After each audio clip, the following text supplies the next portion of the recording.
Көшедегі сабақ. Каналыма тіркелуді ұмытпаңыз. Мектептің алдында Исатайды көкесі күтіп тұр екен. Көшенің қиылысына жеткенде қолынан жетектеп алды. Бүгін әдемі апай көшеден қалай өту керектігі туралы айтып берді.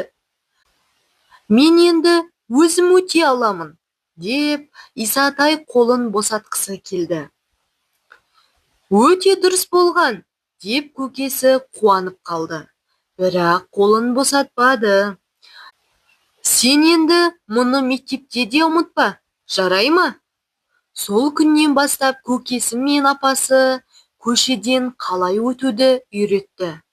Жолда жүру ережелерін сақтауды Исатайдың құлағына құюмен болды. Әне, анау үлкен кісілер де, балалар да өтіп жатыр ғой. Біз неге тұрмыз? Деді бірде Исатай шыдамсызданып. Олар көшеде жүру тәртібіне байланысты сабақты нашар оқығандар. Ал сен үздік оқып жүрсің. Жақсы адам шыдамсыз болмауы керек, деп көкесі ыңғайға көнбеді. Сөйтіп, Исатай мектепте де, көшеде де сабақ оқи бастады. Қаржаубай Омарұлы.